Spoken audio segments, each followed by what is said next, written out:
Hola, bienvenidos al sexto episodio del Castillo de Soledad. Hoy tenemos un gran invitado, el licenciado Luis David Codina Contreras. Y bueno, este episodio va a estar interesante porque tenemos a un psicólogo que tuvo un camino similar. Bueno, yo creo que un poco similar a lo que yo estoy pasando en viendo diferentes tipos de terapia. Y estábamos hablando un poco pues de su camino de ver el psicoanálisis y cómo el psicoanálisis tiene sus pros y sus contras y que aún tiene sus fallas y una terapia que ahora le apasiona al licenciado, es la terapia sistémica. Me gustaría que nos platicaras un poco de cómo fue este cambio del psicoanálisis a sistémico. Sí, claro que sí. Pues bueno, pues muchas gracias primero por la invitación. A mí me encanta hacer este tipo de cosas. Yo creo que si no fuera por todas las cosas que hago actualmente, ya incursionaría en el mundo de los podcasts, es así como está en mi bucket list, ¿no? De hacer. Claro. Entonces, muchas gracias por la invitación. Me encanta que sobre todo los alumnos, como tengan estas motivaciones y estas intenciones, porque a ustedes se les facilita muchísimo más estas cosas, ¿no? Aunque sí soy millennial, yo creo que soy millennial, pero de los primeritos. Ok. Apenitas. Entonces, sí, o sea, a mí sí se me dificulta mucho esto de las tecnologías, entonces me encanta que ustedes tengan esta oportunidad de hacerse de ellas y encontrar como estas cosas. Está buenísimo, ¿no? Sí, claro. Entonces, pues vamos a ver qué va a surgir, ¿no? Pues bueno, pues un poquito de mí, yo soy licenciado en psicología, ¿sí? Yo estudié en la Universidad Autónoma de Nuevo León y en aquel entonces, yo salí de la licenciatura, acentuación en clínica psicoanalítica. En aquel entonces me hacía mucho sentido el psicoanálisis y pues era como mi gran parte de formación en aquellos talleres, ¿no? Este, ya hace como unos 10 años. Este, Después de eso, hice una especialidad en psicoterapia clínica y hospitalaria en el departamento de psiquiatría del Hospital Universitario, el Hospital Dr. José Eleuterio González. Era una especialidad muy padre, de 3 años, ¿sí?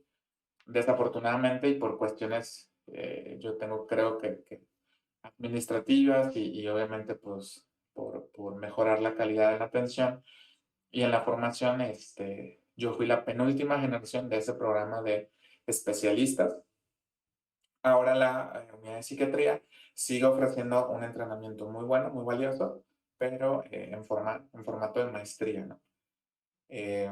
Duraba 3 años, yo egresé de ahí y ahorita platicábamos, ¿no? Durante mi último año también me acerqué al Centro de Investigación Familiar, ACE, una asociación civil que trabaja mucho con familias, con víctimas de violencia, con sobrevivientes de experiencias traumáticas, y ahí me especialicé en modelos de intervención para víctimas de experiencias traumáticas, ¿no? Algo que yo me daba cuenta atendiendo sobre todo a la población psiquiátrica que veíamos en la unidad de psiquiatría, pues era la presencia de experiencias traumáticas en la mayoría de mis pacientes, ¿no?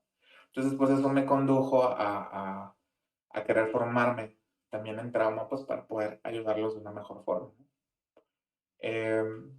También durante mi formación en la unidad de psiquiatría, en tercer año, perdón, veíamos nosotros como residentes de los últimos años a las familias y parejas de todos los pacientes que estaban internados en el departamento de psiquiatría, ¿no?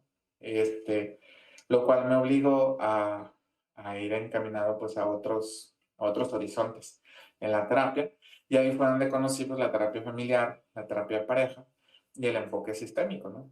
Que cuando lo conocí me hizo mucho ruido, me gustó muchísimo, y al egresar de la unidad de psiquiatría, pues regresé al Centro de Investigación Familiar, donde realicé mis estudios de maestría en terapia de familia y de pareja, ¿no? Ok. Y bueno, en este podcast ya hemos hablado mucho del psicoanálisis, pero usted es el primer psicólogo que Con otra tiene la perspectiva. terapia sistémica y es el primero que conozco.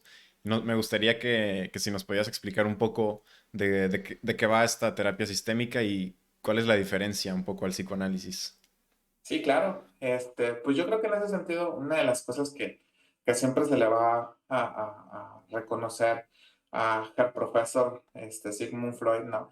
Pues fue que gracias a su gran interés, sí, sobre todo por allá de 1876, 75, que se interesó Sigmund Freud siendo médico y neurólogo en el estudio de ahora lo que se conocía en aquel entonces como la histeria, estos pacientes que él veía que tenían como cierto tipo de sintomatología que no necesariamente ¿sí? obedecía a una enfermedad biológica, ¿no? Lo llevó a conocer a Jean-Martin Charcot, ¿no?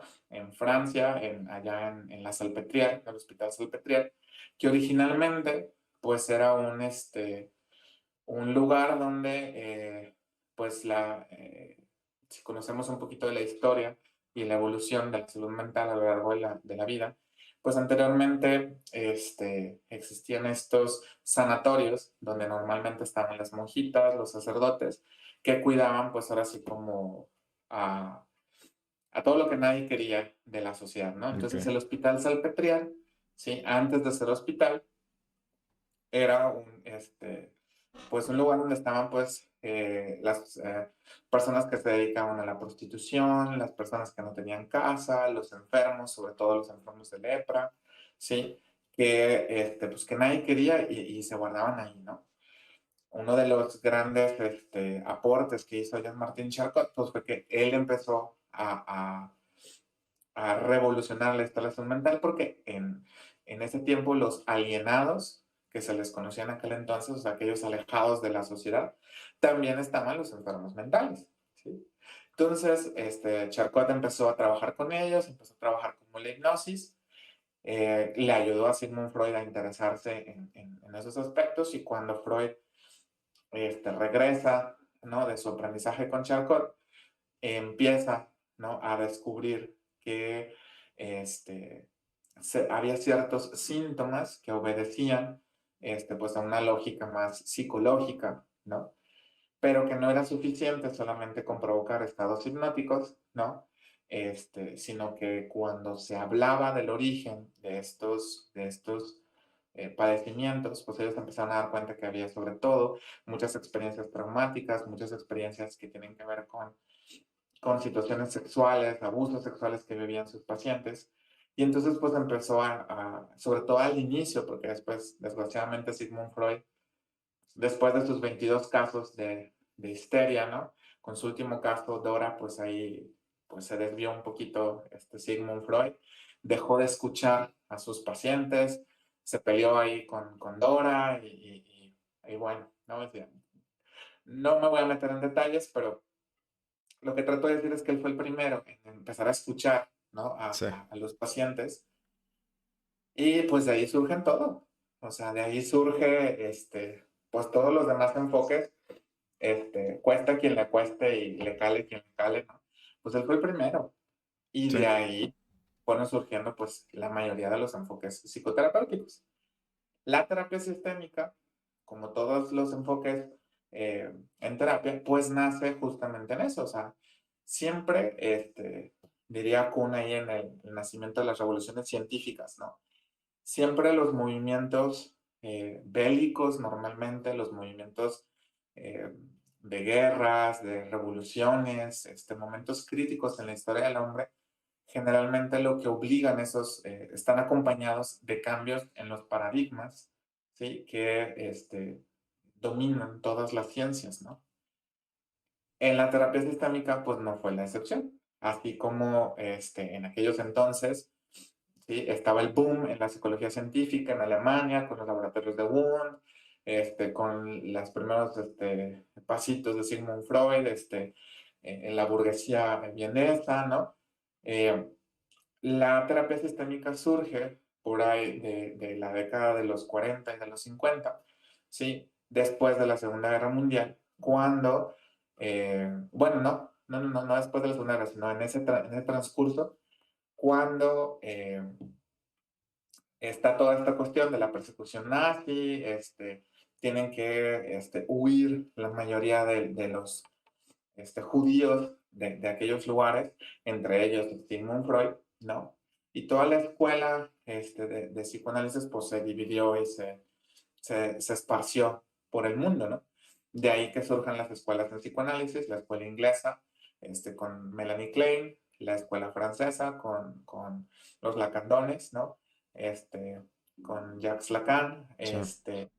y en Argentina, que también se fueron muchos a Argentina y a Chile. En Argentina y Chile el psicoanálisis todavía sigue estando muy fuerte.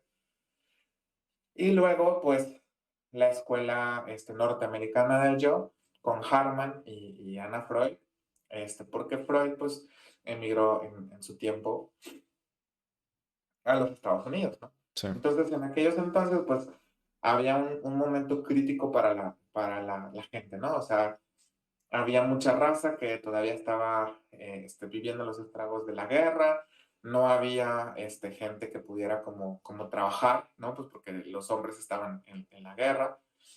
Entonces, en aquellos entonces, pues había una situación bien crítica porque las mujeres tuvieron que empezar a trabajar, ¿no? En todas estas fábricas que se habían quedado abandonadas, pues para tratar de la crisis económica de aquel entonces, pues estaba bien fuerte. Y entonces, ¿qué es lo que primero que empezó a suceder? Pues que los niños y los adolescentes pues se quedaron sin quien los supervisara, ¿no? Y entonces, ¿qué crees que empezó a pasar? Pues empezó a pasar el desmadre que todos conocemos, ¿no?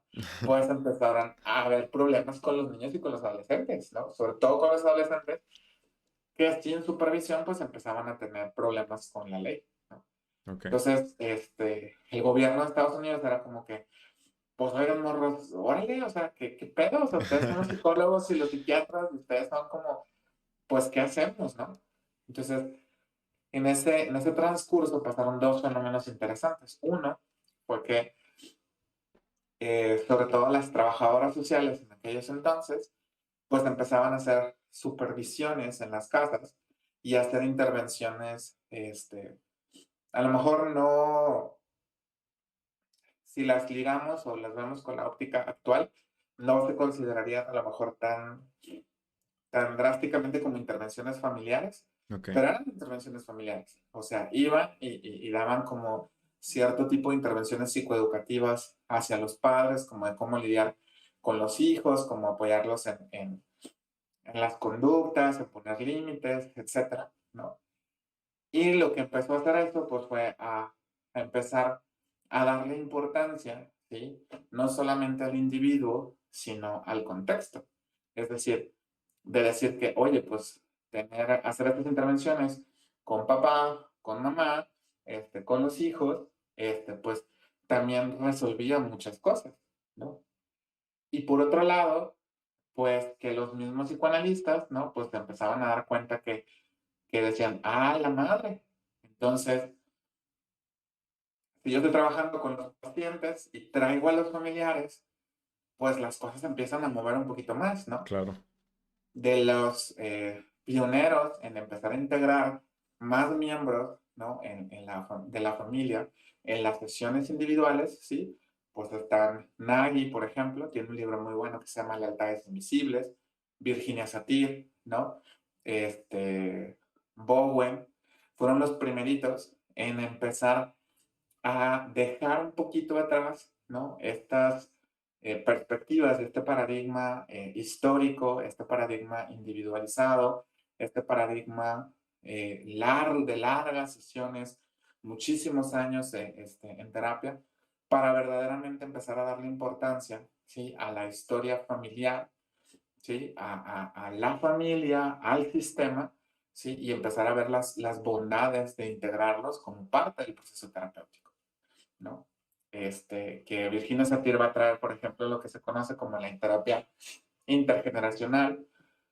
Bowen también, como siguiendo los pasos ahí,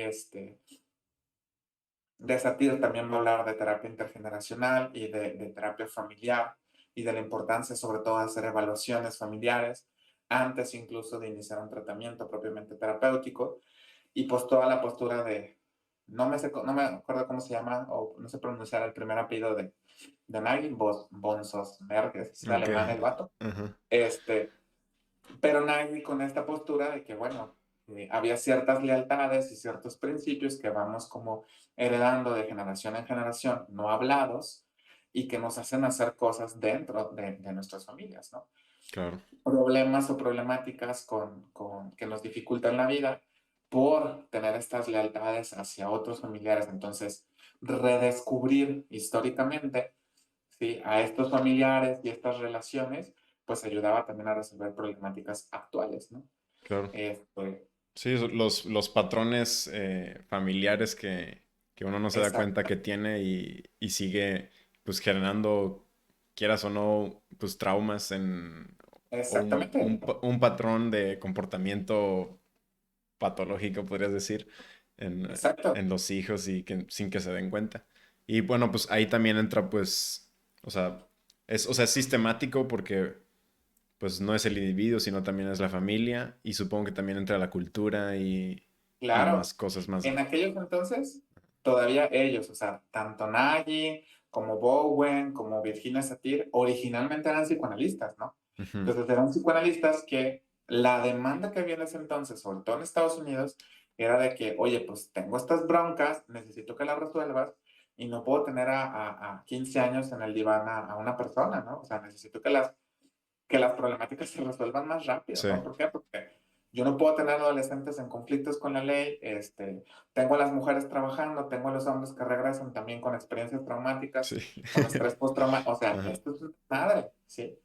Entonces necesito que empiecen, y ellos mismos se fueron dando cuenta que al integrar a otros miembros de la familia, al escuchar otras posturas dentro de la familia, no solamente la historia del paciente, y no por desvalorizar lo que el paciente diga, sino más bien por entender que el paciente no es un ermitaño, que está solito y que no interactúa con las personas. Claro. Y Más empezar a ver información que, mejor. Ujú. claro, Ujú. porque esa persona, sobre todo Nagy, Satir, decían, a ver, esta persona viene de una historia, viene de una familia, y esta familia traía sus propias problemáticas, porque esa familia también viene de otra familia, dentro de Claro. una cultura, dentro de una religión, dentro de una espiritualidad, dentro de un contexto histórico, y todos esos factores decantan, ¿sí?, en la construcción de la persona, o sea, del sujeto psicológico que tengo frente a mí. Claro. Si yo no concibo que todos esos factores influyen a la hora de que este paciente, por ejemplo, me dice las cosas, se relaciona con su entorno, pues me estoy quedando bien limitado, ¿no? Entonces, ellos, ¿sí?, son los primeritos que empiezan justamente a empezar a dejar atrás un poquito esta perspectiva tan histórica, ¿no?, del psicoanálisis tan individual, y empiezan, ojo, siendo ellos mismos psicoanalistas, ¿no?, Sí. y empezar a integrar, pues, a otras posturas. A ellos se les conoce, ¿sí?, pues vamos a decirlo así, como los padres, ¿no?, de la terapia sistémica, la terapia familiar, porque fueron los primeritos que fueron integrando otros miembros, ¿sí?, Claro. en su abordaje. Sin embargo, su abordaje terapéutico, ahorita que me preguntabas las diferencias, Ujú. compartían muchas cosas todavía con el psicoanálisis porque era un abordaje también histórico. O sea, ellos se enfocaban mucho en la historia de las familias, ¿sí? Ok. En que si quieres resolver tus problemas actuales con tu familia, tienes que resolver tus problemas pasados con tu propia familia de origen, decía Bob. ¿Sí? O sea, tienes que resolver tus propios conflictos o tus propios problemas de tu familia de origen para que los dejes de seguir repitiendo, ¿sí?, en Ujú. esta tendencia de recordar, repetir, ¿no? Y esa compulsión a la repetición muy freudiana, seguían como con esa mirada todavía, ¿no? Ya Ok. integrando más personas, pero todavía un enfoque muy histórico. Después, ¿sí?, más pegadito que a los 50, a los 60, empiezan las posturas contemporáneas, ¿sí?, de la terapia familiar, ¿sí? Y había, pues, tres escuelas como principales, ¿no? La primera era la escuela estructural, Ujú. ¿sí?, que estaba con este señor Salvador Minuchin. Salvador Minuchin era un psicoanalista, ¿sí? Creo que era italiano, que después se vino a Estados Unidos, y él trabajaba mucho con pacientes psiquiátricos, sobre todo con familias de pacientes con esquizofrenia, y el abordaje psicoanalítico en aquel entonces, muy lacaniano, muy kleiniano, ¿sí? Doña Melania, el señor Lacandón, ¿no? Eran los que trabajaban mucho con los pacientes psicóticos. Entonces, esa era la escuela que se tenía. Y Minuchin crea un instituto de salud mental, muchas cosas en su tiempo. Y es el primero que dice, no, esta madre no jala, o sea, necesito traer a la familia porque pues el paciente no se toma el medicamento, el paciente recae, el paciente, o sea, necesito traer a la familia para ver qué diablos está pasando con la familia, ¿sí? Porque cada vez que yo medio arreglo al paciente, lo regreso a su contexto y me Y, lo ujú, desmadro, claro. ¿sí? Entonces, a ver, familia, hágase para acá, ¿no? Y él es el primero que empieza a hacer posturas eh, donde él, al inicio de su trayectoria, al inicio de sus libros, por ejemplo, él sí estaba muy peleado y muy enojado con el psicoanálisis, ¿no?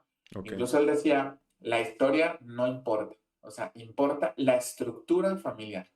Él hablaba mucho de límites, de jerarquías, de roles, de conflictos de poder, y él incluso planteaba que los problemas o los síntomas psicológicos generados en algún miembro de la familia eran provocados por disputas de poder, sobre todo en el subsistema parental, ¿no? Él hablaba de subsistemas, él hablaba de sistemas, se empieza a generar en aquel entonces el marco teórico referencial, ¿sí? El ECRO, diría Pichon Rivière, de la terapia sistémica. O sea, Ok. la terapia sistémica surge mucho de la teoría general de sistemas, ¿no? Ahí con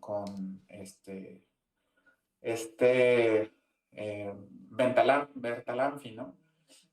Y Bronfenbrenner, que ellos hablaban más de biología. Bertalanffy era biólogo, pero él empezó a hablar acerca de los sistemas, de la teoría general de sistemas, ¿no? Que todos los organismos forman parte de ciertos sistemas en interacción con otros y que van comunicando, ¿sí? Existen sistemas abiertos, existen sistemas cerrados, que comunican información con su entorno y que van evolucionando y adaptándose. Entonces, la terapia sistémica empieza a retomar, ¿sí? Muchos aspectos, ¿sí? De la teoría general de sistemas, de la cibernética de primer orden, la cibernética de segundo orden, de la terapia psicoanalítica, ¿sí? De muchas áreas para generar, ¿sí? Sí, sus posturas. Ok. Dentro de ellas, pues los aportes, en este caso de Salvador Minuchin, acerca de la familia, ¿no?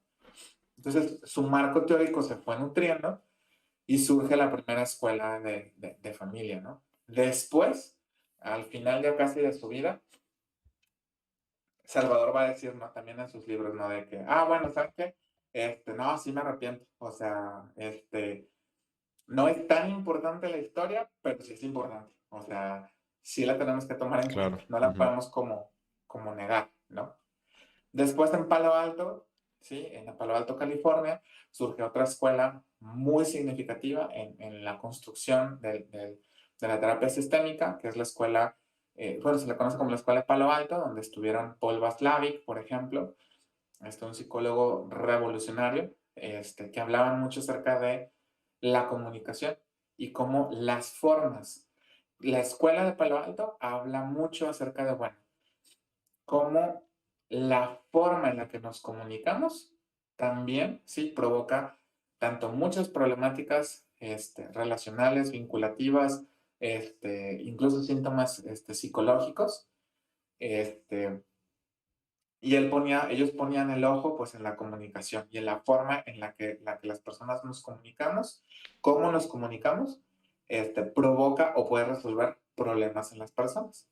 Incluso hay un libro muy bueno de Paul Václavic, ¿sí? Y compañía, que es la teoría de la comunicación humana, donde él habla acerca de los axiomas de la comunicación, entre los cuales destacan, por ejemplo, es imposible no comunicar, siempre estamos comunicando, Sí. ¿sí? O sea, Está aunque no queramos. físicamente. Ujú, Ajá. ujú.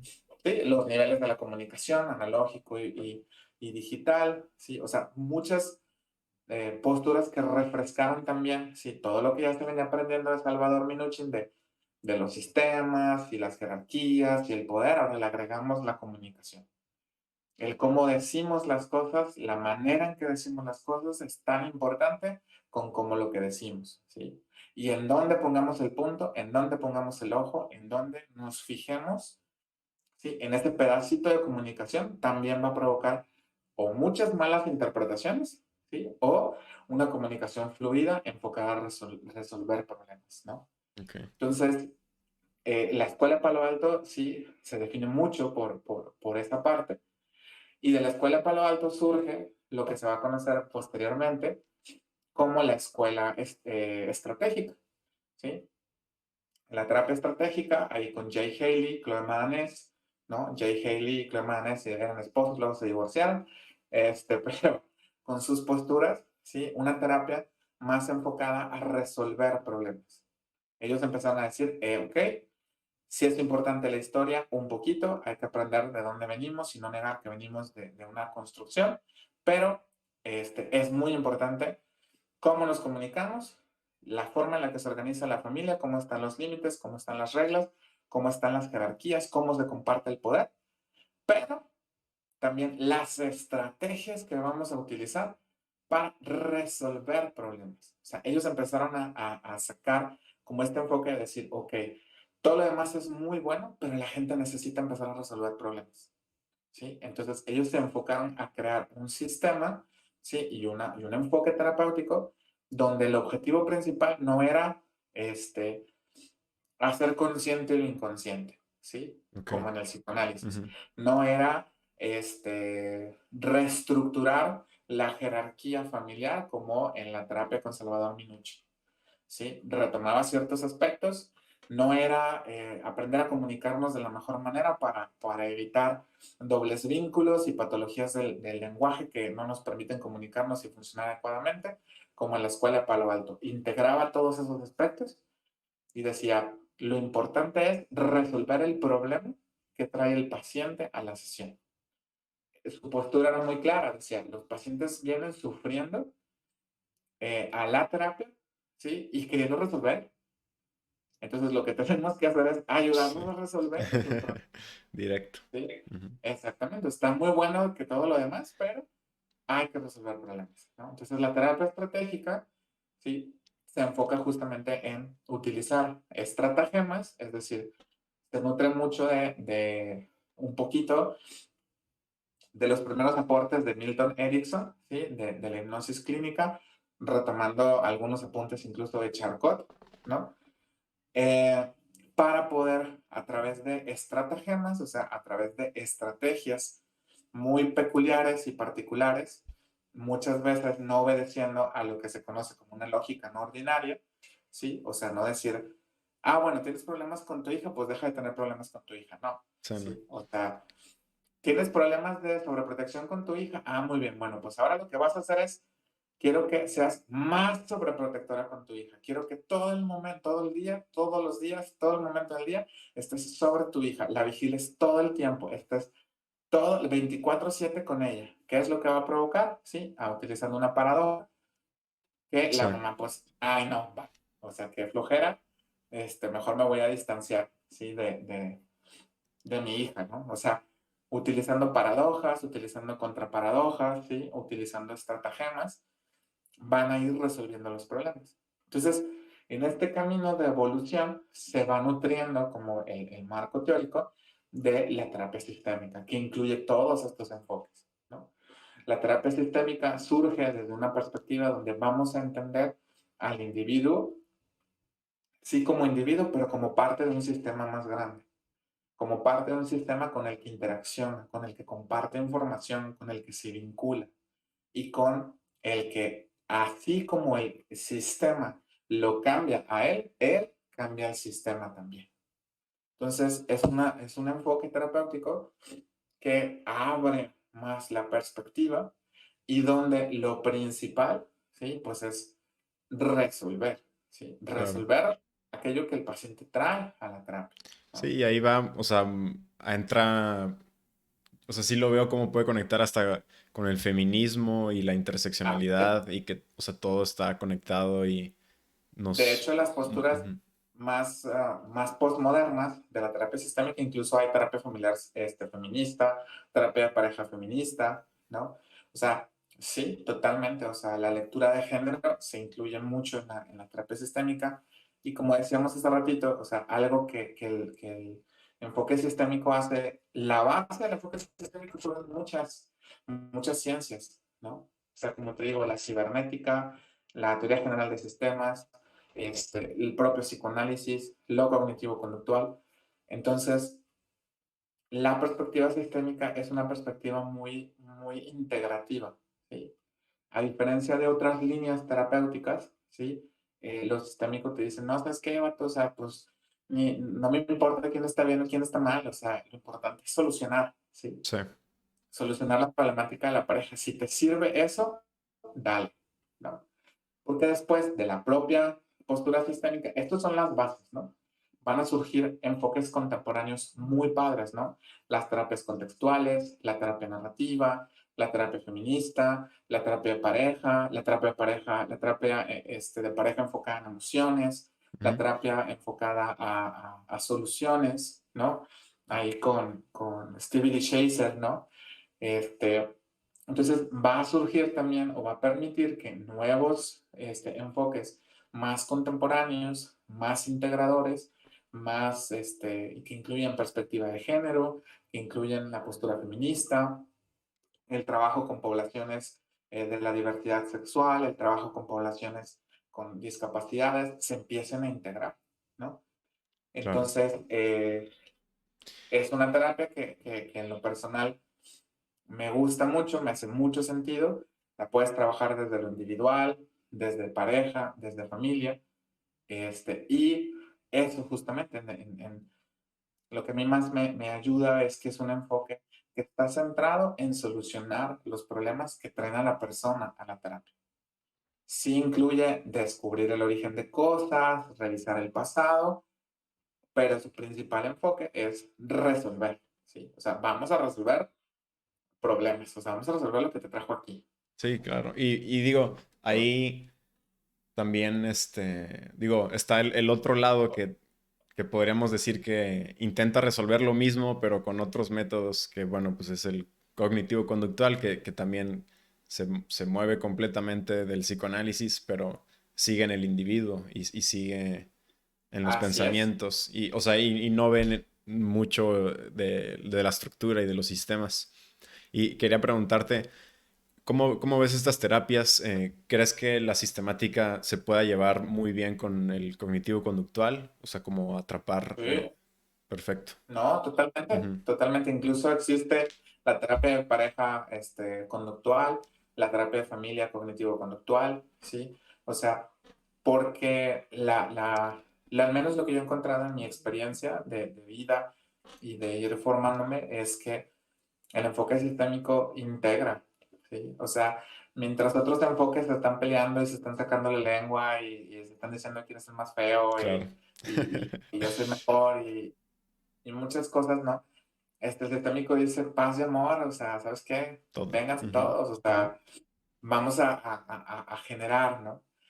Y es un enfoque que dependiendo de la escuela que tú estés siguiendo o del el tipo de, porque también dentro de la terapia sistémica, pues como ahorita te decía, existen sus escuelas, existen sus variantes, la terapia narrativa, la terapia enfocada en soluciones, la terapia enfocada en problemas, la terapia centrada en las emociones para pareja, la terapia de pareja conductual, la terapia, o sea, da para muchas cosas y dependiendo del enfoque que tú estés manejando, es una terapia que te permite hacer ese tipo de integraciones, ¿no? sí, Es una claro. terapia un enfoque que, a diferencia de otros enfoques más ortodoxos, más tradicionalistas, más históricos, que te dicen, no, es que tú te tienes que formar en uno solo porque si no, vas a andar haciendo, pues, tutti frutti, ¿no? El sistémico te dice, pues, oye, ¿sabes qué? Qué tristeza que tú solamente puedas manejar un enfoque. Acá podemos manejar Todo. muchos, ¿no? Claro. No, Entonces, es muy, muy bueno escuchar estas cosas porque, pues, de tantas peleas que veo de que cuál es la mejor y cuál es la, sí, cuál es la que siempre funciona. o sea, sí está la idea de que no, pues alguien debería de unir todas y combinarlo. Y bueno, aquí está la sistemática que lo Así resuelve es. completamente. Digo, que obviamente también tiene sus limitantes, ¿no? O sea, algo que hace mucho la parte o el enfoque sistémico es que hace también mucho énfasis en la evaluación sistémica, es decir, en hacer una evaluación del caso que estás viendo para poder identificar qué tipo de terapia, qué tipo de enfoque Ujú, es el que más le va a ayudar. claro, Y en ese sentido, a mí me parece que es una terapia muy ética también, porque pues te permite justamente eso, o sea, es una perspectiva que te amplía muchísimo. ¿Por qué? Porque te invita a incluir a otros actores, ¿sí? Dentro de la situación que vive el individuo. Entonces, no solamente te quedas con lo que piensa el individuo, con lo que siente el individuo, con los traumas del individuo, con los estadios, ahí las fijaciones psicosexuales del individuo, sino lo invitas a pensar también en él, pero en su relación con los otros. Ok, eso te dijo él, ¿y tú qué le dijiste? ¿Y qué estaba pasando? Y en ese momento, ¿qué estaba sucediendo? A ver, y si le preguntamos a tu pareja, ¿qué diría? ¿No? Y si traemos a tu familia, ¿qué diría de esta situación? ¿No? Entonces te sí, permite tener más recursos, ¿no? Para poder hacer intervenciones adecuadas, ¿no? claro. Y Y pues ahí también está mucho la ética de, bueno, obviamente no vas a ofrecer un tipo de abordaje que no domines o que no tengas, ¿no? sí, vas a usar tus cartas. Es- Exactamente, sí. sí. Y hablando, ya entrando sobre los grandes traumas, o sea, yo entiendo que hay técnicas como la desensibilización, la terapia de exposición, el, el movimiento ocular o sea, me impresiona demasiado, o sea, verlo El M, ajá, sí, sí, sí, el MDR. Y me gustaría que nos platiques un poco de cómo funciona estas desensibilizaciones. O sea, tengo entendido que es imaginar y, o sea, entrar en la experiencia mientras te distraes al mismo tiempo para que sea así. como más digerible, Sí, ¿no? sí, Más o sí, o menos. sea, sí, o sea, hablar de eso tendríamos que dejar a lo mejor un poquito lo que habíamos estado platicando Mm, atrás, ¿no? Acerca de las perspectivas psicológicas y empezar a meternos en el tema de problemáticas específicas, porque al hablar de desensibilización sistemática, de MDR, sí, estamos hablando de trauma, ¿no? Entonces, hablar de trauma es hablar de una problemática que a mí me llama mucho la atención como es una problemática que, vamos a decirlo así, como se cree universalmente porque da una suerte, sobre todo yo no sé qué fenómeno, porque es un fenómeno muy interesante, ¿no? Sobre todo en pregrado, ¿sí? Como que se asume que todas las personas o todos los psicólogos sabemos trabajar trauma o que trabajamos con traumas, ¿no? ujú, Cuando trabajar con una persona que ha vivido experiencias traumáticas o que ha vivido situaciones traumáticas o sea, es un área que tiene sus propias técnicas de intervención, su propia conceptualización teórica, y pasa una suerte como te digo, como sobre todo en pregrado, ¿no?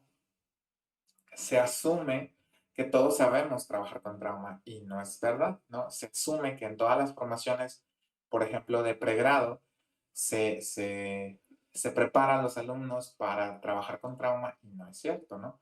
O sea, por ejemplo, en mi formación universitaria, por ejemplo, en la licenciatura, había una materia, ¿sí? De intervención en crisis que nada más se daba en clínica psicoanalítica, no, ¿no? ok, O sea, y las otras áreas, pues, no no tenía. las tenían, ¿no? Y era optativa, o sea, si la querías la metías y si no, no, ¿sí? Ok. Luego, por ejemplo, me ha tocado, yo he trabajado en varias instituciones educativas y es bien, a lo mejor me voy a meter en camisa de once varas, ¿verdad? Pero es bien, bien interesante cómo legalmente o por Secretaría de Educación debe de haber cierta homogeneización entre los programas de atención, o sea, de formación en psicología Ujú. que se dan en las diferentes universidades porque puedan ser aprobadas por la Secretaría. Sin embargo, yo te puedo decir que yo tengo la experiencia de trabajar en varias instituciones. No es así, No no es hay, cierto. no O hay sea, homogenización. los programas, a lo mejor yo pienso que ha de haber homogenización en papel, ¿no? Ok. O sea, a lo mejor en papel, a lo mejor lo que se manda, Las materias pues se a lo llaman mejor sí. igual, pero... y hasta Ah, ahí. exactamente, porque no es cierto. O sea, las formaciones son completamente distintas, o sea, muy, muy, muy diferentes. Y por ejemplo, yo te puedo decir que no en todas las facultades de psicología, aquí en la zona metropolitana, se da esta formación, ¿no? Y si se llega a dar es, imagínate, si suerte tenemos es un semestre, porque no todas las universidades tienen los programas en una modalidad semestral. Y si no es semestral, pues peligroso y la ves en un bimestre, en un tetra, o sea, Sí, entonces todas esas vicisitudes empiezan y hablar de trauma, pues es hablar de experiencias que las personas viven, donde es su capacidad para poder procesar, ¿sí? El evento es tan impactante que se ven sobrepasados, ¿no? Entonces es hablar de cuestiones biológicas, de cómo se registran las experiencias traumáticas, es hablar de la conceptualización desde diferentes perspectivas de trauma. ¿Por qué? Porque eso sí te lo puedo decir. Hay muchas teorías psicológicas que hablan de trauma, ¿no? Pero no muchas trabajan trauma, ¿no? En un caso muy particular, por ejemplo, y a reserva de ganarme a lo mejor ciertos enemigos, As- Se por tiene que jugar. ejemplo, sí, pues es la perspectiva psicoanalíticamente orientada, ¿no? Hay mucha teoría acerca del trauma, ¿sí? Hay autores hasta para tirar para arriba Ujú. desde la perspectiva psicoanalíticamente orientada de trauma. Es de lo que, yo creo que el psicoanálisis ha nutrido mucho a la teoría de trauma porque es de lo que más se ha teorizado, pero carece, por ejemplo, de elementos más pragmáticos de abordaje psicológico desde la perspectiva de trauma. No sé Sí, si me claro. explique. Sí, O sea, porque... hay ajá. mucha... Ajá. O sea, sí, No, dale, dale. o sea, claro, porque el psicoanálisis, como habías dicho, pues o sea, su objetivo, su intervención es, bueno, si ya entiendes por qué te pasa, entonces ya estás curado. O sea, Exactamente. es automático. O tú tendrías, Ujú. o tú como individuo, pues ya te haces cargo de qué quieres hacer al respecto, ¿no? Ajá. O sea, su objetivo principal nunca ha sido, y desde Freud lo dijo, o sea, sobre psicoterapia, ¿sí? Un artículo de los clásicos, de los técnicos de Freud, el objetivo del psicoanálisis no es resolver problemas. Y eso es algo que tenemos que tener muy, muy, muy, muy claro, ¿no? Sí. Porque después, sobre todo los defensores de esta perspectiva, y yo trabajo desde la perspectiva psicoanalíticamente orientada. Tengo pacientes que están en una terapia psicoanalíticamente orientada. Yo mismo me psicoanalicé durante 5 años en diván y todo. O sea, yo conozco esta perspectiva, Claro. ¿no? Y Y, habíamos y su hablado que, objetivo, sí, o ¿sí? sea, que usted tiene con más de 3 años de experiencia bueno, en su formación, con más de horas y Ah, horas y sí, horas de terapia de psicoanalítica. exactamente. O sea, sí, sí, para ciertos casos, desgraciadamente cada vez menos casos muy específicos, sí, sí, sí, sí puedes trabajar desde una perspectiva psicoanalíticamente orientada, pero no para la mayoría, ¿sí? Yo creo que en ese sentido, como docente y como clínico, muchas veces lo que me molesta es estas posturas que tratan de hacer como la panacea, ¿no? O sea, como que esto es para todo, ¿no? Y no, así como la terapia sistémica no es para todos, claro que no. O sea, por ejemplo, si me llega un caso, no sé, de dislexia, pues la terapia sistémica, ¿qué? O sea, Sí. pues no, o sea, pues desde la parte de la psicología educativa, bueno, pues es específico, ¿no? Si hay una situación de un clima laboral hostil en una empresa, pues a lo mejor te ayuda a teorizar un poquito la terapia sistémica y entender qué está pasando ahí con el poder, pero pues, o sea, pues para eso está la psicología organizacional, ¿no? O sea, ¿no? O Claro. sea, Ujú. que es una parte que a veces yo no termino de entender, ¿no? O sea, esa pugna, porque me da risa de que como si no hubiera para todos, ¿me explico? O sea, como si fuera una carnicería De de a ver quién terapias. atrapa más pacientes o a ver quién te quita más. O sea, pues no, hay para todos. Creo que lo ético es poder saber que hay diferentes estrategias de intervención, diferentes enfoques terapéuticos para cada caso en particular. Violencia es una situación. Me cae regordo y me truena la cabeza cuando, por ejemplo, veo estos en los grupos de psicólogos en Facebook y así, colegas que se publicitan, ¿no? O sea, terapeuta familiar, de pareja, de trauma, de ansiedad, de depresión, sistémico, su De madre, o todos sea, los y lo trastornos. ves de todo, ¿no? Y lo ves y es un chavito, ¿no? O sea, que dices, o sea, no es por presumir, ¿verdad? Pero pues ya ni yo, vato, o sea, Sí, ¿me explico? Y eso es una problemática específica que causa esta confusión que tú me preguntas, ¿no? Entonces, trabajar desde trauma es trabajar desde un necro, ¿sí? Muy, muy, muy específico, de un esquema conceptual referencial muy específico, ¿no? Entonces, dentro del trauma, ¿sí? Autores contemporáneos, Bessel van der Kolk, los pocos que siguen vivos, un must si quieres entender trauma, Judith Herman, también una psiquiatra benemérita de la Universidad de Harvard, ¿no? Que ha trabajado toda su vida desde un enfoque incluso feminista, toda la perspectiva de la experiencia traumática. O sea, son cosas, o sea, hay incluso sus autores para leerlos, ¿no?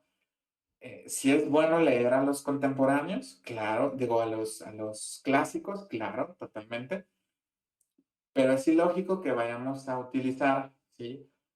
Postulaciones de 1900 claro. cuando estamos en el 2020, ¿no? Sí. O sea, Me están por más que mejorando. uno quiera decir, claro, por más que uno quiera decir, es que son bien actuales, sí, pero pues hay cosas que también no se vivían en aquellos entonces, ¿sí? Y Freud era bien específico. Freud trabajaba con la burguesía de aquel entonces, ¿no? La que podía pagar, ¿sí?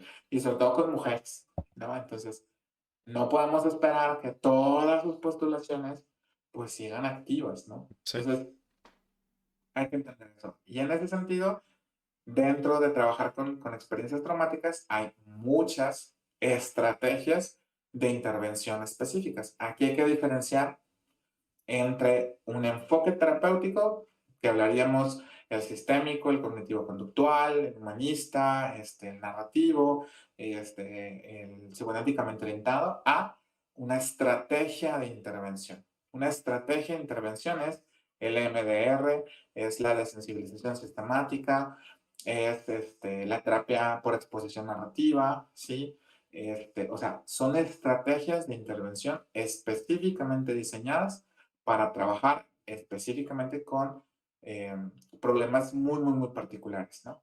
Entonces, trauma es un problema muy particular del cual hay un marco teórico que puedes estudiar y que tiene sus diferentes estrategias de intervención, entre las más estudiadas, entre las que tienen más evidencia, entre las más recomendadas por la OMS, por la Organización Mundial de la Salud, por Save the Children International, por ejemplo, pues están en la EMDR, ¿sí? Que es esta, eh, siempre se me olvida las siglas, pero la desensibilización a través, ¿sí? ujú, de De movimientos los movimientos oculares. oculares y la terapia por exposición narrativa, ¿no? La NET, ¿no? ¿En qué consiste la MDR? Sí, yo no soy experto, la verdad es que conozco el modelo muy por encimita, o sea, porque son modelos de intervención con los que te tienes que formar específicamente para atender, ¿no? Pero ¿en qué consiste? Sí, justamente se le pide a la persona. Normalmente el más estudiado y el más estandarizado es el modelo de 8 pasos, donde pues, hay un proceso de evaluación, hay un proceso de psicoeducación al paciente, hasta llegar a un proceso donde se le pide al paciente que evoque el evento traumático, e incluso hay modelos donde le pidan a la persona que relate el evento traumático, mientras se le pide que enfoque su vista, ¿sí? Puede ser el dedo, puede ser una pluma, puede ser incluso a estos que utilizan los músicos para ir marcando Sí, como el compás, ujú, no sé cómo se le llama. Este, y yo tampoco. mientras se está evocando la memoria o mientras se está relatando la memoria, pues la persona está fijando su vista, es decir, se distrae. Lo que sucede a nivel neurocognitivo, pues es que es como ir reprogramando al cerebro para que el evento traumático ya no se registre como un evento traumático. Cuando se evoca la memoria a través de la evocación del evento traumático, a través de los flashbacks, vamos a decir, eh, a nivel neuroanatómico, muy básicamente, lo que sucede es que el hipocampo, que es el encargado del registro de las experiencias de la memoria, cuando hay una experiencia traumática, se desatan los instintos de lucha y fuga o de parálisis para tratar de enfrentar un evento que me pone en peligro. Entonces el hipocampo deja de registrar las memorias, empieza a mandar señales para hacer una cadena de hormonas que se van a liberar, entre ellas estimular las pituitarias para desatar adrenalina, noradrenalina, oxitocina, ¿sí? ¿Para qué? Pues para que podamos enfrentar el evento. Entonces en este momento lo que sucede es que el evento queda registrado de una manera, vamos a decirlo así, como parcial, ¿sí? Y lo que sí sucede es, se queda parte de la experiencia sensorial, de la experiencia traumática como registrada, es decir, a través de los sentidos, a través de una imagen, de un olor, de una sensación, de un ruido, ¿sí? Es como si se fragmenta el recuerdo, Mm, se reprime en ese momento, porque en ese momento lo importante es sobrevivir, es brincar, es escapar, es luchar. Y entonces es como si se ligara de alguna forma lo que psicoanalíticamente Freud planteaba, recuerdo encubridor, ¿no? Como elemento. ok, Entonces puede desatarse los triggers, ¿no?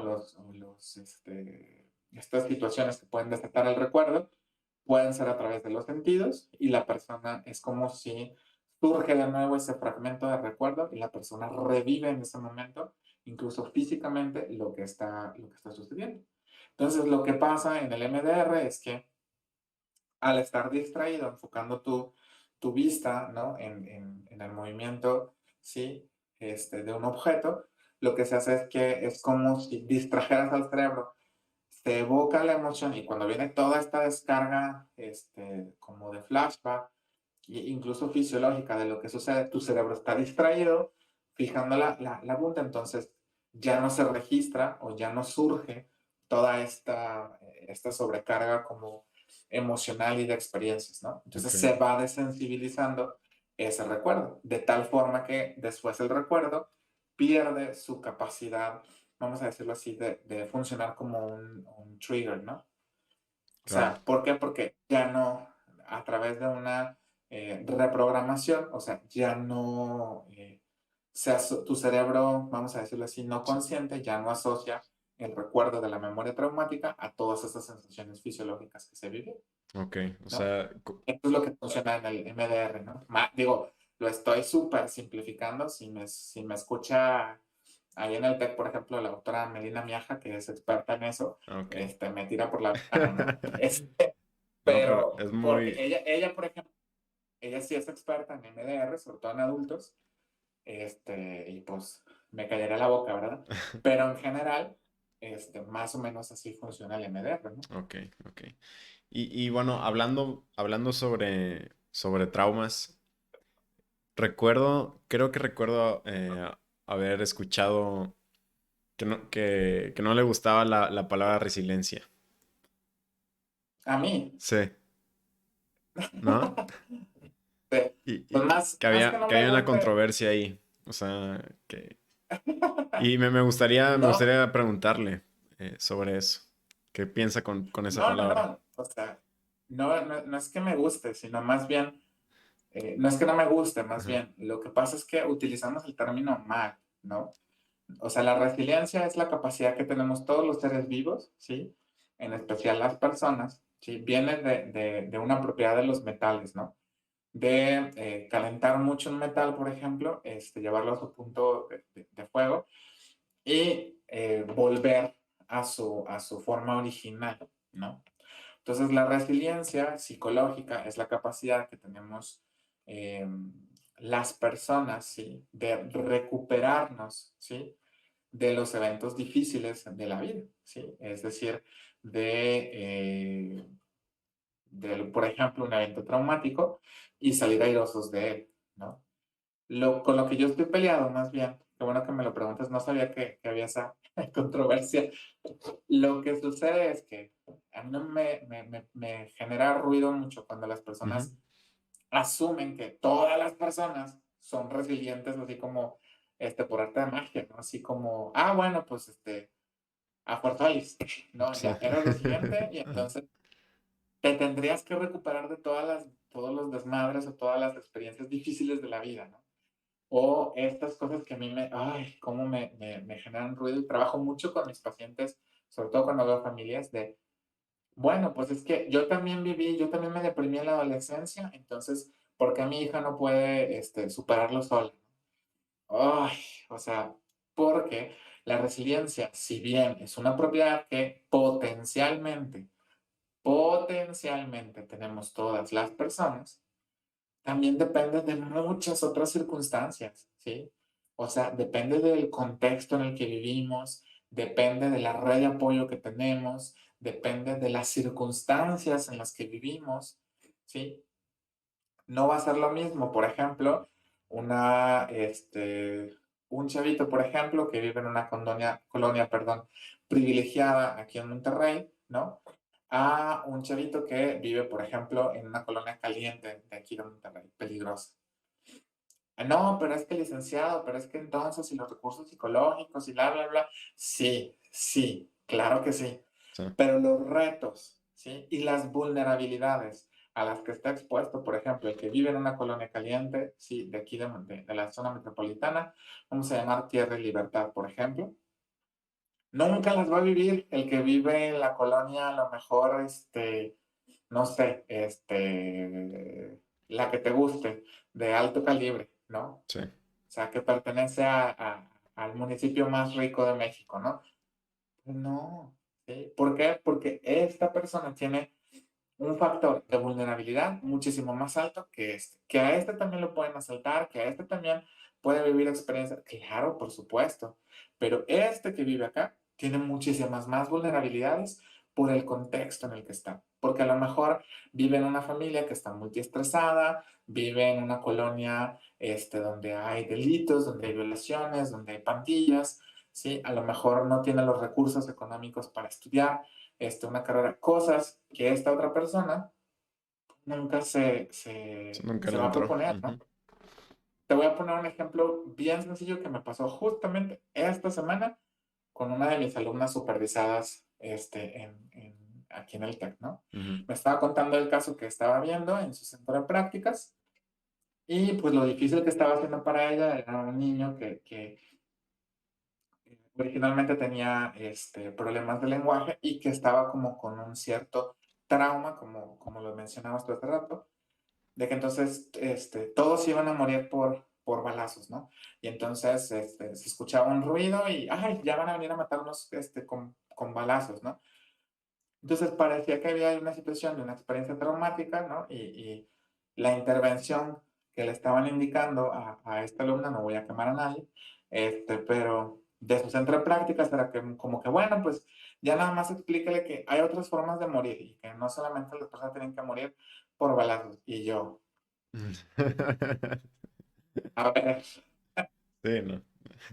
ya cuando creamos la estrategia, cuando se pudo explorar más allá, pues obviamente, y estuvo muy bonita la experiencia que tuvo, sí, esta alumna del TEC, porque ni siquiera le había preguntado al niño dónde vivía.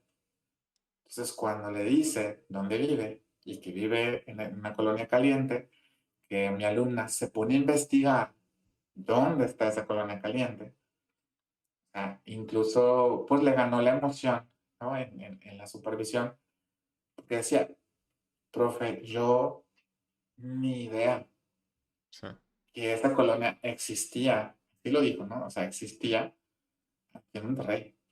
Yo ni idea de dónde estaba esa colonia, ni de lo que pasaba en esa colonia. sí. Hasta se justifica totalmente por qué está teniendo lo que... Y, claro, pero más allá de la situación con el paciente, quiero que te enfoques en el hecho de la experiencia que tuvo esta alumna, ¿sí? Porque tampoco es su culpa, ¿sí? Que ella no está expuesta a esas situaciones. O sea, para ella, fíjate nada más hasta dónde llega. O sea, para ella esta colonia no existía, ¿sí? Sí, O sea, no digo que, no, que ella haya dicho que no existía, sino más bien en su mundo, ¿no? En su concepción sistémica de su contexto, esa colonia no estaba en el mapa. ¿Por qué? Porque nunca ha estado expuesta a esa situación, claro. ¿sí? Y, Retando incluso la postura de Paul Vaslavic, por ejemplo, acerca de la construcción de la realidad, que lo más subjetivo es la realidad misma. Para ella, esta realidad no existía. Entonces, no podemos hablar de un concepto. O sea, ella probablemente, si no hubiera tenido esta experiencia, pues jamás se hubiera preguntado dónde estaba esa colonia. Jamás probablemente hubiera entendido lo que estaba pasando su paciente si no hubiera descubierto esa situación. Y no tiene por qué. ¿Por qué? Porque su contexto, ¿sí? Es diferente, ¿no? Entonces, desde esa lógica y desde esa construcción, no es que no me guste el concepto de resiliencia, sino no me gusta cómo lo utilizamos como una cuestión que universalmente todos tenemos y que universalmente todos tendríamos que podernos como superar o enfrentar a las circunstancias de la vida. No es cierto, sí, claro. ¿sí? Ah, Tenemos potencialmente esa situación, ¿no?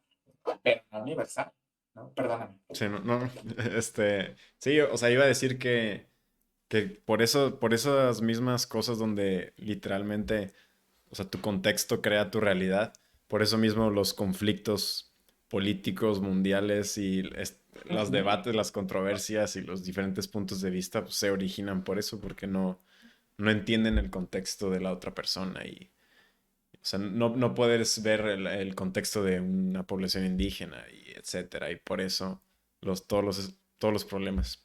Y ahorita me acabo de acordar hablando de resiliencia, del neuroticismo, que es, bueno, pues es de los, del Big Five de personalidad, que miden la personalidad. Ajá.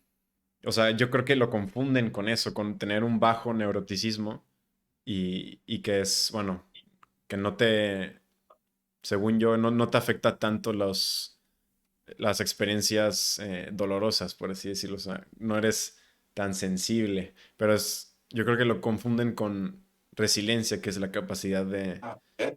o sea, de sí sufres, pero te levantas rápido. Ujú, Exacto, ujú. totalmente, sí, o sea, es esta capacidad que tenemos las personas, te digo, potencialmente, no universalmente, de vivir las cosas difíciles, vivirlas, ¿sí? Y recuperarnos de ellas.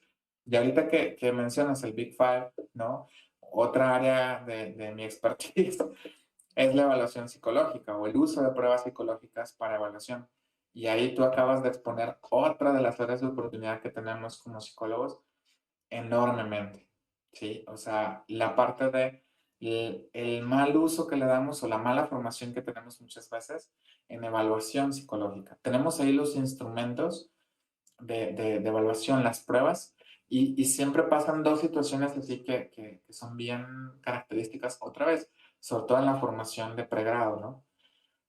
Una, o los estudiantes odian las pruebas así como que no sé por qué tienen un odio jarocho a las pruebas así de a mí no me gustan y yo no las quiero ¿no? O sea, las vomitamos como si fueran monstruos o fueran, no fueran lo que son instrumentos, o esta postura en donde las pruebas son como algo que son tan fácil de aprender y nada más las aplico y ya me dan los resultados y entonces los resultados incluso hago esta interpretación otra vez como universal.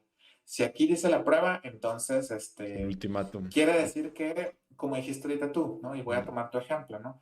Quiere decir que entonces no te afectan las experiencias. Wow, wow, wow, wow. A ver. Ajá. O sea, ninguna de las dos posturas son las correctas. O sea, entender, por ejemplo, desde ahí. Las pruebas son instrumentos de evaluación que tenemos a la disposición los psicólogos y terapeutas para mejorar nuestra práctica clínica. Ni son instrumentos universales, ¿sí? Ni son fáciles porque a mí ay, no, me da el Miminsky, ¿no? O sea, de cuando las aplican como a diestra y siniestra como si fueran cualquier cosa, o sea, que no les tengan el respeto que merecen.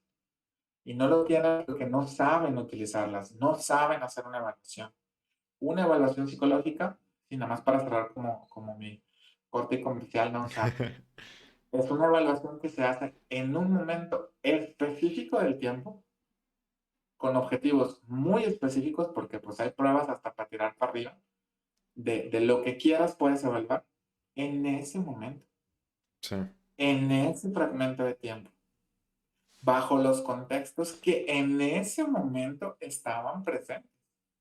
claro. ¿Por qué? Porque pueden influenciarlo desde que la persona que estás evaluando tenga hambre, de que se haya peleado con su novia antes de ir contigo, ¿sí? De que tenga frío, de que le duela la cabeza, Que de tenga que en ese depresión ahí. momento, claro, o sea, y si en ese momento se ganó la lotería, pues claro que el neuroticismo pues va a salir bien Hasta bajo, pues cero. porque... ah, y no significa que nunca lo haya vivido, nunca lo vaya a vivir o que nunca le vayan a afectar. Entonces, el respetar también las pruebas, saber hacer una evaluación psicológica es sumamente importante porque luego pasan estos, te digo, estos dos escenarios, o no las quieren ni ver pintadas, ¿sí? O las usan como si fueran enchiladas, ¿no? Así como quesadillas, así, no, pues ya se la aplico, esto es, y chan, se acabó, cuando no es así. De las cosas más difíciles de aprender y más complicadas de hacer es hacer una integración de los resultados de varias pruebas psicológicas, es decir, hacer un psicodiagnóstico, ¿no? O sea, es de las cosas más difíciles, ¿no? De poder aprender. Poder hacer que toda esta información que me dan las pruebas, poderla acomodar, integrar y que tenga sentido, ¿no? Entonces, bien importante también es esa parte, ¿no? Digo, nada más como cerrar, digo, me diste mi talón de Aquiles en las pruebas, Adelante, este, adelante, bro. pero tener en cuenta también esa parte, porque esto que dices es sumamente importante, ¿no?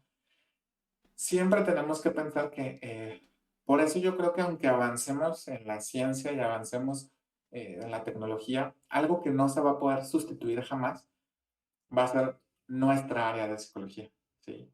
¿Por qué? Porque las personas nunca se va a poder automatizar, porque las personas son únicas, ¿sí?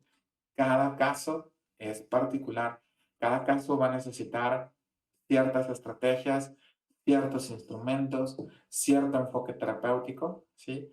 Y yo creo que en ese sentido, a reserva de lo que tú pienses o lo que piense la audiencia, ya no estamos en la era de la especialización, es decir, de especializarte en una sola cosa. Estamos en la era de la integración.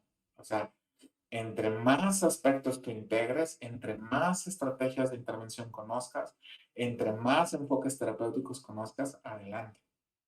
¿Sí? O sea, ya no podemos ser, yo soy específicamente psicoanalista de niños, ¿no? Yo soy específicamente terapeuta de parejas y no hago nada más, no. O sea, ya estamos en un mundo que cada vez, ¿sí? Los pacientes en la consulta institucional, en la consulta privada, nos exigen y nos retan como terapeutas a cada vez estar más especializados en más cosas, no solamente en una. Claro, Y saber quien, integrar. Ujú, exactamente, muy bien ujú, lo que sí. acabas de decir. Saber integrar, ¿no? Porque yo también crecí, o sea, muchos de mis maestros eran de que no, tienes que escoger un enfoque terapéutico y se acabó porque, y asumir eso, ¿no? O sea, porque si no, entonces vas a ser rutilupis, ¿no? Yo como soy bien terco y soy bien testarudo, sí, yo como que en mi mente siempre pensaba de que, chis, o sea, pues a lo mejor usted, o sea, usted a lo mejor no puede integrar diferentes modelos, pero por ejemplo, incluso desde la licenciatura yo llevé algunas materias de terapia sistémica porque siempre me hizo la cosquillita y en mi mente yo decía, "Ah, chis, pues esto, si yo junto esto con esto, pues, o sea, sí da Sí. match, o sea, yo para mí era como, yo no le veo lo complicado Sí. Es que entonces, es muy fácil ser totalitario y decir esto es esto y no existen los espectros, por así decirlo. O sea, no se vale exactamente. es Ojalá que no sí se o te no. olvide.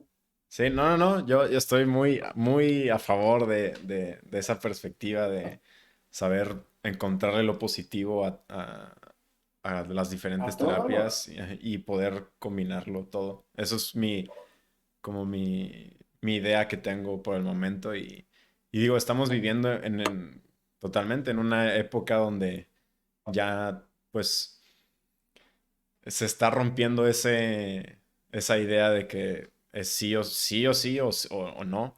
Y ya hay más espectros y digo, sí está el problema de la ambigüedad, ¿verdad? Y que, bueno, es que si no es ese, entonces ¿qué es, no? Y sí entra ese problema, pero digo, es mejor que estar equivocados en ser totalitaristas.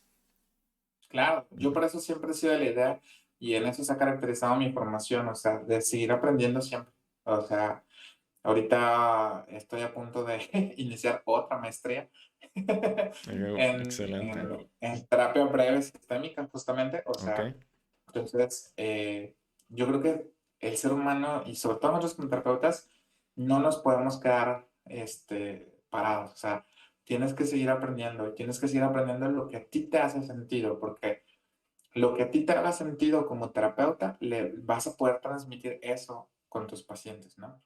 Y yo creo que en ese sentido somos una profesión que tiene que nutrirse de muchas cosas. O sea, tenemos que saber de biología, tenemos que saber de psicofarma, tenemos que saber de terapias, pero también tenemos que saber de desarrollo, también tenemos que saber de política, tenemos que saber de religión, tenemos que saber de espiritualidad, tenemos que saber de sociología. O sea, tenemos que saber de muchas cosas, ¿no? Entonces, a mí también siempre como que nunca me hizo sentido las personas que decían, no, pues es que psicología es bien fácil. Y yo, siempre que yo estudiaba, decía, pues yo llevo, todavía te puedo decir, ¿no? Llevo 12 años estudiando esto.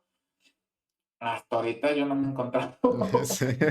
algo que sea fácil, o sea, Sí, no. es Creo que como dices tú, quienes hablan desde con posturas con esta postura como más, fíjate que no lo hablaría desde de una postura como totalitarista. Ujú. totalitarista, ¿no? Ujú. Sino más bien dogmática. Yo Ajá. creo que cuando caemos en el dogma, o sea, esto es y no lo puedes cuestionar, ya estamos mal. Sí, ¿no? O Ujú. sea, creo que ahí es donde fallamos, ¿no? Y es donde las cosas se empiezan a hacer porque todos podemos, como seguir aprendiendo, ¿no? O sea, todos podemos integrar cosas y creo que en el compartir, en el tener esa postura es la que nos va a ayudar, sobre todo como terapeutas, a poder avanzar, ¿no? Entonces, Claro. te digo, yo todavía sigo estudiando y yo creo que toda la vida lo seguiré haciendo porque no te acabas, o sea, cada vez sale otra cosa, sale otra problemática, sale otra situación, o sea, nadie estábamos preparados para una situación de pandemia. ¿Sí? Sí, ¿no? Por ejemplo, yo te lo planteo sinceramente, ¿no? A mí nunca me gustó la idea de la terapia en línea porque yo decía, no, pues esto y lo otro, nada va a sustituir a lo presencial. Bueno, no, pero pues ni modo, o sea, No se hay de hizo otra. pandemia. Ujú. Y pues tuvimos muchos de los que nos dedicamos a esto de ni modo, o sea, y contrátale Zoom y paga Zoom, y Sí, es aumenta cierto. los gigas en el Sí, internet, o sea, tuvimos que hacer esas concesiones, ¿no? O sea, entonces, los nuevos retos, las nuevas situaciones nos obligan a nosotros también a tener que seguir formándonos. No nos podemos quedar nada más con una sola cosa, ¿no? Desde mi punto de vista, ¿no? Y al menos lo que yo hago en mi vida personal y lo que predico a mis alumnos es aprendan de todo y hasta que se vomiten, ¿no? O Claro, sea, yo siempre les digo, el día que ustedes pierdan el deseo de aprender, dejen de ser terapeutas. Que ese día van a dejar de escuchar. ¿Sí? Entonces, nunca pierdan estas ganas de seguir aprendiendo, de seguir conociendo, porque también son las ganas que les va a generar seguir aprendiendo de sus pacientes, seguir escuchando. Cuando sientan que ya no necesitan aprender, cuando sientan que ya no necesitan escuchar, dejen de ser terapeutas. Porque en claro. ese momento se van a desconectar, ¿sí? Del vínculo con otro, Sí, ¿no? ¿no? Entonces, Eso, ya llevamos más de hora 15, ya se acercan las 4 y yo sé que tienes cosas que hacer, pero fue un muy buen cierre. Nada más, si quieres decirle al público algunos proyectos que estás haciendo en este momento, que quieras promocionar, o tu información, si quieres pasármela y la pongo en la descripción, sí, es en Spotify y sí, en sí, YouTube. claro. Ahí, Sí, pues ahorita yo estoy como maestro y supervisor en la Escuela de Medicina y Ciencias de la Salud del Tecnológico de Monterrey, especialmente en la carrera de Psicología Clínica y de la Salud. También estoy colaborando actualmente con el Colegio San Roberto International School como terapeuta familiar y evaluador del funcionamiento psicológico. Estoy ahorita también en pláticas para iniciar un proyecto, este, ahí con una empresa que todavía no puedo dar nombres, ok, ok. pero es una empresa que me gustó mucho, trae una iniciativa, es una empresa de arquitectura, o sea, su corte es arquitectura organizacional, pero una de las personas que trabaja ahí trae un proyecto muy padre de empezar a hacer evaluaciones a los niños y adolescentes como una parte fundamental como de la vida familiar y en las escuelas, sobre todo ahorita en tiempos de pandemia. Entonces me están invitando ahí al proyecto. Súper. Me parece muy, muy, muy, muy, muy interesante, muy padre. Y bueno, y aparte pues también estoy en la consulta privada, pues ahí para quienes lo necesiten. Ahí igual te dejo mis datos, mi teléfono celular 8125 13 36 88, WhatsApp y llamada. Y pues mis redes sociales, ¿no? Ahí Facebook, psicólogo David Codina. Y me pueden encontrar también en la página de Doctoralio. Ahí mi perfil pueden buscarlo con mi nombre, licenciado Luis David Codina Contreras. Y en Top Doctors también ahí estoy. Si Súper. necesitan como contactarme Sí, o ahí todo lo voy necesitan. a poner en la descripción. Ahí nada más me lo mandas y yo lo pongo. Sí, sí, sí, Ya claro que sí. está. No, pues nuevamente muchas gracias por la invitación y pues ojalá que me invites en otra ocasión, ¿no? Sí, me encantaría, me encantaría. Bueno, pues sexto episodio. Espero les haya gustado. Nos vemos. Adiós.